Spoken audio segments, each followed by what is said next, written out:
Hello everyone, I'm here with my next video on the chapter The Kitemaker by Ruskin Bond. As I read the chapter, I'll keep explaining along with it. Let us enjoy.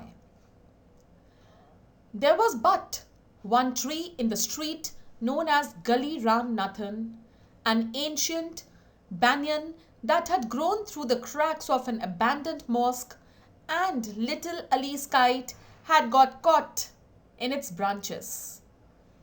The boy, barefoot and clad only in a torn shirt, ran along the cobbled stones of the narrow street to where his grandfather sat nodding dreamily in the sunshine of their back courtyard.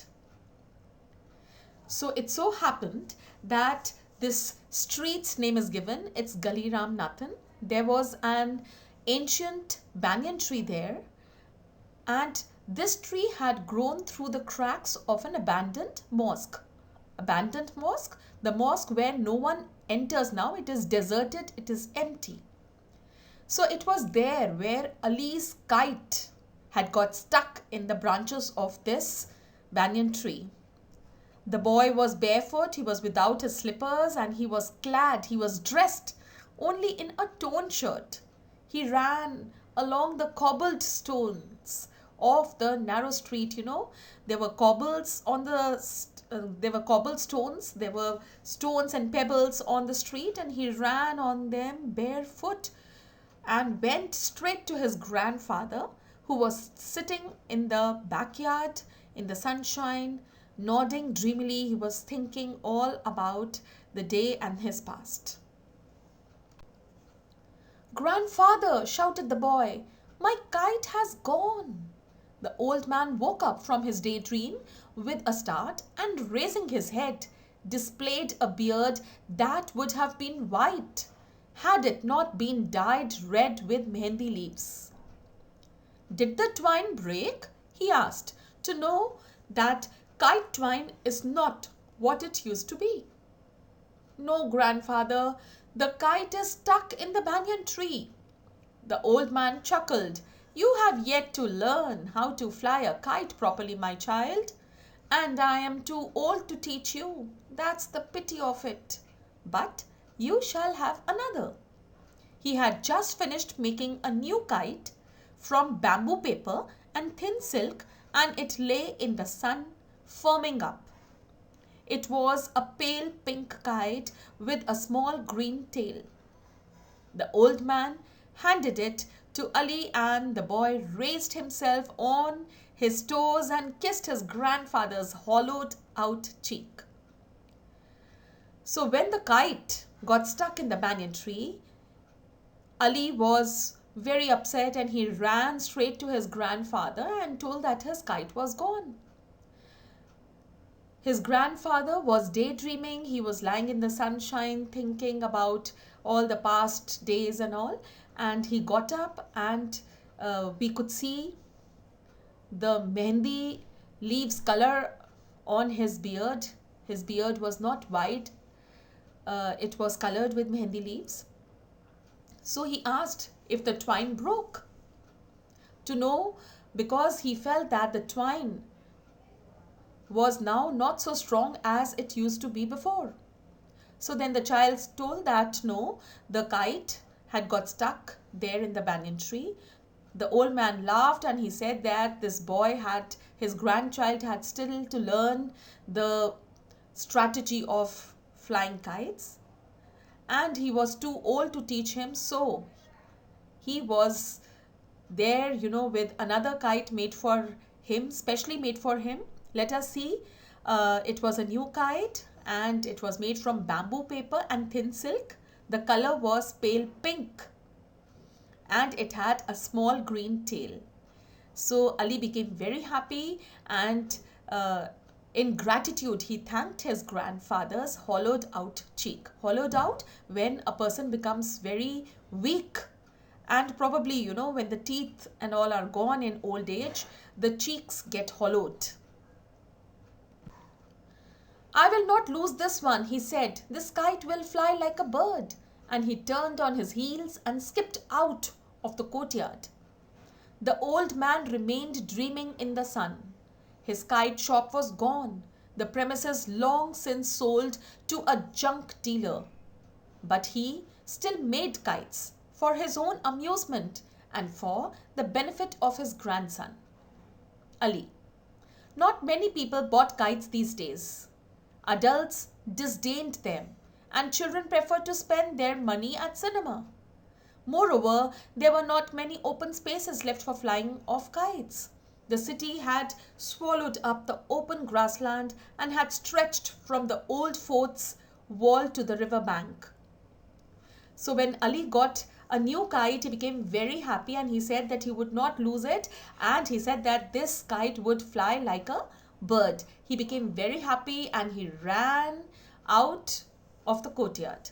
The old man remained dreaming there only, and he was thinking about his past, because now his shop was gone. He first used to have a shop, a kite shop, where he used to make kites and sell them. But now his shop was gone. He had sold it to a junk dealer. But still he made kites for his own amusement, because that is what he had done the whole life, and also for Ali. Nowadays, people did not like buying kites. The adults also did not promote buying of kites. And the children of today, they prefer to spend money on cinema. And moreover, previously people had fields, open spaces where they could go and fly kites. But now the big buildings and all had filled the open spaces. There was no open space, no open field where people could go and enjoy kite flying. But the old man remembered a time when grown men flew kites and great battles were fought, the kites swirling and swooping in the sky, tangling with each other until the string of one was severed. Then the defeated but liberated kite would float away into the blue unknown. There was a good deal of betting, and money frequently changed hands. Kite flying was then the sport of kings, and the old man remembered how the Nawab himself would come down to the riverside with his retinue to participate in his noble pastime. There was time then to spend an idle hour with a gay dancing strip of paper. Now everyone hurried in a heat of hope, and delicate things like kite and daydreams were trampled underfoot. So grandfather remembers that now he had become old, but there were times when people specially went out to fly kites. In fact, while flying kites, there was a great battle between this, and each and every person wanted to swear the kite of the other, to break the kite twine of the other kite, and then the defeated but the liberated, the kite that was cut, that was defeated, but it was liberated, it was free now, and it used to fly into the unknown, that is sky. In fact, people used to stand there and they used to bet on this kite flying, and a lot of money was involved in this, and money changed hands. Sometimes one person won, sometimes the other one won. In fact, previously kite flying was a sport of kings, and even the Nawab himself used to come down to the riverside with his whole team, his retinue, all his people, and they used to participate in this noble pastime of kite flying. Everybody at that time previously had time, an idle hour to spend flying kites and enjoying this wonderful sport. But nowadays, everyone was busy, hurrying to their work. Kites and daydreams were all trampled underfoot. He, Mahmud, the kite maker, had in the prime of his life been well known throughout the city. Some of his more elaborate kites once sold for as much as 3 or 4 rupees each, At the request of the Nawab, he had once made a very special kind of kite, unlike any that had been seen in the district. It consisted of a series of small, very light paper discs trailing on a thin bamboo frame. To the end of each disc, he fixed a sprig of grass, forming a balance on both sides. The surface of the foremost disc was slightly convex, and a fantastic face was painted on it, having two eyes made of small mirrors. The disc, decreasing in size from head to tail, assumed an undulatory form and gave the kite the appearance of a crawling serpent. It required great skill to raise this cumbersome device from the ground, and only Mahmud could manage it. So now we come to know that this kite maker, Ali's grandfather's name was Mahmud. So when he was young, in the prime of his life, means when he was young, he was a well-known kite maker. Everybody used to come and buy his kites, and in fact some big elaborate kites were sold for 3 or 4 rupees each, and in the past time this amount was quite a lot. The Nawab himself had told him to make a special kite, and he had made a very special kite with a distinct description of it. Let us read and see. It consisted of series of small, very light paper discs trailing on a thin bamboo frame. So on a thin bamboo frame, he had cut the discs, disc shape of this paper. Paper was used to be of a very light quality because it had to fly in the sky. To the end of each disc, he fixed a sprig of grass to balance the kite from both the sides. The surface of, that is the topmost, disc was slightly convex, and a fantastic face was painted on it. With eyes, in the place of eyes, he had put mirrors, and it had a long tail, and it looked like a crawling serpent in the sky. And to fly it was really cumbersome, was really difficult, which only Mahmud could manage. Everyone had heard of the dragon kite that Mahmud had built, and word went round that it possessed supernatural powers.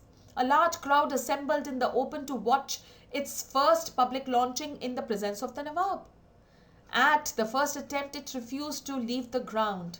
The disc made a plaintive protesting sound, and the sun was trapped in the little mirrors, making the kite a living complaining creature. Then the wind came from the right direction, and the dragon kite soared into the sky, wriggling its way higher and higher, the sun still glinting in its devil eyes. And when it went very high, it pulled fiercely on the twine, and Mahmud's young sons had to help him with the reel. Still, the kite pulled, determined to be free, to break loose, to live a life of its own. And eventually, it did so. The twine snapped. The kite leaped away towards the sun, sailing on the heavenward until it was lost to view. It was never found again, and Mahmud wondered afterwards if he made too vivid, too living a thing of the great kite. He did not make another like it. Instead, he presented to the Nawab a musical kite, one that made a sound like violin when it rose in the air. So this crawling serpent type of the kite, which was also known as the dragon kite, everybody came to know about this, and people felt that it possessed supernatural powers. Many people, a large crowd, assembled to see it fly. In the first attempt, it refused to leave the ground, and the discs made a protesting. It was felt that it was protesting. It was not flying. It was complaining. And the sun was shown on the little mirrors that were there in the place of the eyes, and the dragon kite seemed to be just like a living complaining creature. But then the Wind came from the right direction and the dragon kite soared high up in the sky, and its eyes looked just like devil's eyes. It went high up in the sky in the unknown, and Mahmud's young sons had to help him with the reel. The twine snapped suddenly and the kite leaped away into the sky and went into the unknown, and it was lost to view. Mahmud himself was in thoughts if he had made a living kite of this dragon kite. That kite was never found again, and Mahmud never made this type of kite again. In fact, to present the Nawab a new kite, he made a musical kite that made the sound just like a violin when it went up in the air. Those were more leisurely, more spacious days. But the Nawab had died years ago, and his descendants were almost as poor as Mahmud himself. Kite makers, like poets, once had their patrons, but no one knew Mahmud, simply because there were too many people in the gully and they could not be bothered with their neighbors. When Mahmud was younger and had fallen sick, everyone in the neighborhood had come to ask after his health. But now, when his days were drawing to a close, no one visited him. Most of his old friends were dead and his sons had grown up. One was working in the local garage, and the other, who was in Pakistan at the time of partition, had not been able to rejoin his relatives. The children who had bought kites from him 10 years ago were now grown men, struggling for a living. They did not have time for the old man and his memories. They had grown up in the swiftly changing and competitive world. And they looked at the old kite maker and the banyan tree with the same indifference. So now Nawab was dead after so many years, and Mahmud is all in his thoughts, and Mahmud feels that he was no more a known person as he was in his past. When he was young and had fallen sick, he remembers how the whole neighborhood had come to ask for his health. But now, when he had become old, no one visited him. Most of his friends were dead and his sons had all grown up. He had two sons. One was working in a local garage, of whose son Ali was, and the other one was in Pakistan and was left there only. He had not come at the time of partition. And the children who used to buy kites from him when he was young, that is 10 years back or so, were now grown men and they were struggling for a living. They were living in this monotonous world, in this swiftly changing competitive world. They were trying to adjust with this type of life. They had no time for the kite maker. And they looked at the old kite maker in the same way as they looked at the banyan tree. As I read the chapter, I'll keep explaining along with it. Let us enjoy. There was but one tree in the street known as Gully Ram Nathan, an ancient banyan that had grown through the cracks of an abandoned mosque, and little Ali's kite had got caught in its branches. The boy, barefoot and clad only in a torn shirt, ran along the cobbled stones of the narrow street to where his grandfather sat nodding dreamily in the sunshine of their back courtyard. So it so happened that this street's name is given. It's Gully Ram Nathan. There was an ancient banyan tree there, and this tree had grown through the cracks of an abandoned mosque. Abandoned mosque? The mosque where no one enters now. It is deserted. It is empty. So it was there where Ali's kite had got stuck in the branches of this banyan tree. The boy was barefoot, he was without his slippers, and he was dressed only in a torn shirt. He ran along the cobbled stones of the narrow street.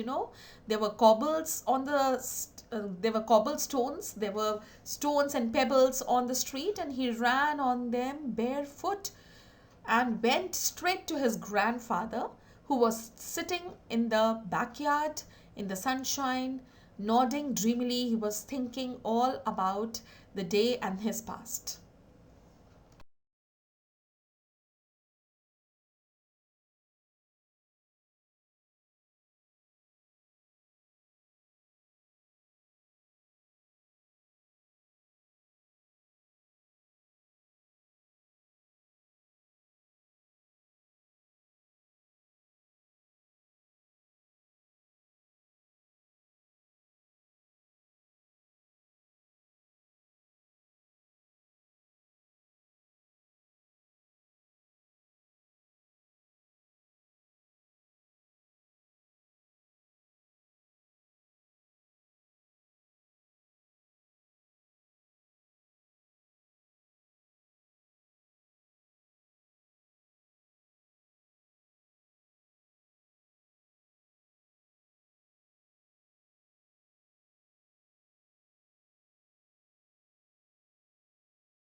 Mahmud was like the banyan.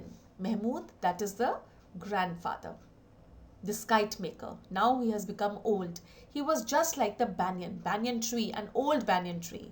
His hands gnarled and twisted like the roots of the ancient tree. Ali was like the young mimosa planted at the end of the courtyard.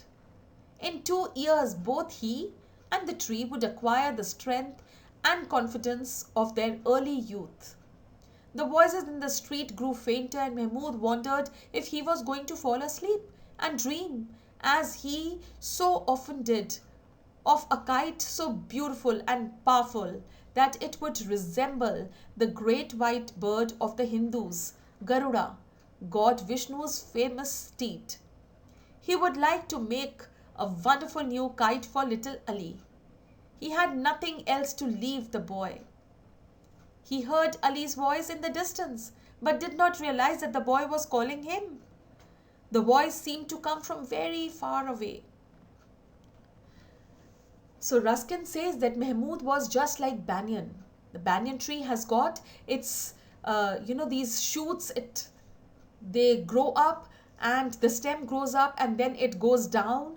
And when it becomes old, even Mahmud's hands had become gnarled and twisted, just like these of the banyan tree, the roots of the banyan tree.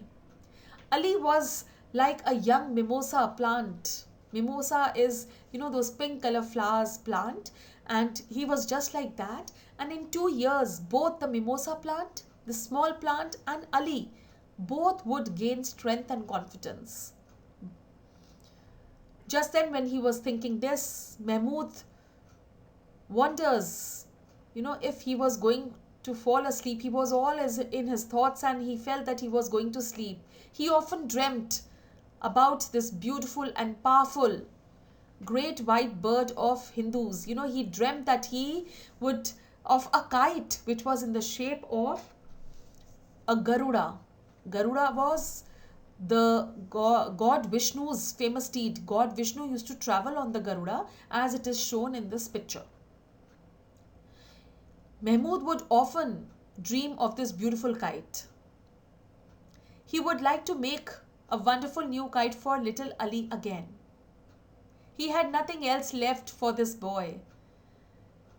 Just then he feels that Ali was calling him from a distance. This voice was coming from far, far away. Ali was at the courtyard door, asking if his mother had yet returned from the bazaar. When Mahmud did not answer, the boy came forward, repeating his question. The sunlight was slanting across the old man's head, and a small white butterfly rested on his flowing beard. Mahmud was silent, and when Ali put his small brown hand on the old man's shoulder, he met with no response. The boy heard a faint sound like the rubbling of marbles in his pocket. So when Mahmud felt that Ali was calling him, Ali was there only at the courtyard. He was asking about his mother, whether his mother had returned from the bazaar. When Mahmud did not answer, the boy came forward, repeating his question. But Mahmud still did not move. He did not respond. The boy tried to move him. He put his hand on his shoulder and saw a small white butterfly sitting on his flowing beard. But Mahmud did not move at all. The boy heard a faint sound like the rubbling of marbles from his pocket. Suddenly afraid, Ali turned and moved to the door, and then ran down the street shouting for his mother. The butterfly left the old man's beard and flew to the mimosa tree, and a sudden gust of wind caught the torn kite and lifted it in the air, carrying it away above the struggling city into the blind blue sky.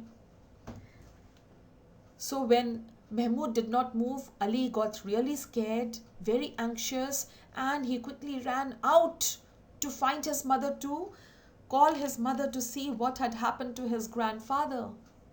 Just then, this butterfly that was sitting on the beard of Mahmud, the butterfly also flew, and with a gust of wind, the torn kite that was stuck in the banyan tree just near the mosque, that also flew into the sky, far, far away from the struggling city, into the blind blue sky, that is the infinite.